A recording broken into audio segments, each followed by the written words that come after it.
আপনি কি জানেন, একদিন আমার ছোট ভাই গলা ফাটিয়ে শীতকালে রচনা পড়ছে।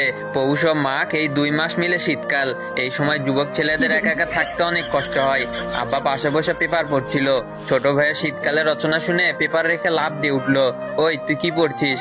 ছোট ভাই বলল, আব্বা শীতকালে রচনা পড়ি। আব্বা বলল, এই রচনা কোন বই লিখেছে? ছোট ভাই বলল, আব্বা বইয়ে এই রচনা লিখা নাই, স্যার বলেছে এবার পরীক্ষায় রচনা আসবে শীতকাল, তাই বড় ভাইয়ের কাছ থেকে এই রচনাটা লিখে নিয়েছি, সেইটাই মুখস্থ করছিলাম। আব্বা বলল, ও তাইলে এটা বড় হারামজাদার কাজ। মনে মনে সন্দেহ আসিল, ডাক দে বড় হারামজাদাকে। আমি তখন বাথরুমে বসে সিগারেট খাচ্ছি, এমন সময় ছোট ভাইয়ের ডাক। তাহমিদ ভাই, আব্বা ডাকে, অবস্থা বিশেষ ভালো না, তাড়াতাড়ি আসো।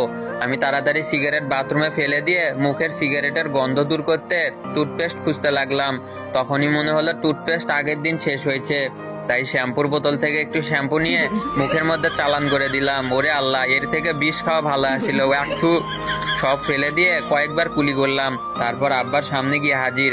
আব্বা বললো, তো বড় সাহেব এতক্ষণ কই ছিলেন, আসতে এত সময় লাগলো?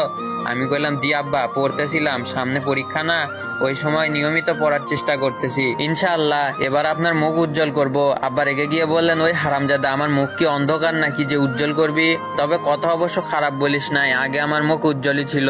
তুই যখন এসএসসিতে 2বার আর এই এসএসসিতে 3বার ফেল মারছিস, তখনই মুখ কালো হয়ে গিয়েছে। এবার আর মুখ উজ্জ্বল করার দরকার নাই বাবা। তো বাপজান, ছোট বাপজানের রচনা কি আপনি লিখে দিছেন? আমি মনে মনে বললাম, এই প্রথম আব্বা আমার লেখা পড়ছে বলে মনে হচ্ছে। তাই খুশিতে বকবক হয়ে বললাম, জি আব্বা, এগুলো হচ্ছে আমার ছোটখাটো প্রতিভা। ছোট ভাই রচনা লিখে চেয়েছে, তাই না করতে পারিনি, লিখে দিয়েছি। আব্বাই বলল, তো আব্বাজান কি কি লিখছেন একটু পড়ে শোনান। আমি ছোট ভাইয়ের খাতা নিয়ে পড়া শুরু করলাম। পৌষ ও মাঘ মাস এই 2 মাস মিলে শীতকাল। এই সময় যুবক ছেলেদের একা একা থাকতে কষ্ট হয়। এই লাইন করে চুপ করে আছি। আব্বা চোখ বড় বড় কইরা কইল, থামলি কেন, পর পর। আমি আবার শুরু হইলাম। এই সময় রাতে অনেক শীত পড়ে, রাতের বেলা একা একা থাকা খুবই কষ্টসাধ্য, হাত পা ঠান্ডায় বরফ হয়ে আসে।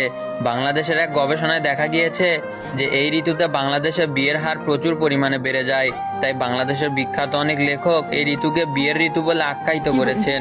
বিয়ের ঋতু নিয়ে রবীন্দ্রনাথ লিখেছেন, আমারও পরানো যাহা চাই, বিয়েরও ঋতু তাই, বিয়েরও ঋতু তাই গো। কাজী নজরুল ইসলাম লিখেছেন, আমি সব ভেঙে ফেলে করব চুরমার, কেন বিয়ের ঋতু পৃথিবীতে আসে অনেক দিন পর পর। গবেষকরা আরো বলেছেন যে বাংলাদেশের জনসংখ্যা বাড়তে এই ঋতুর বিশেষ অবদান আছে, যা বাংলাদেশের অন্যান্য জন্মহার কম দেশের কাছে ঈর্ষণীয়।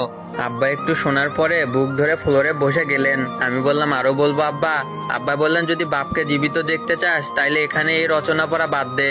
আমি বললাম, কেন আব্বা? এখানে তো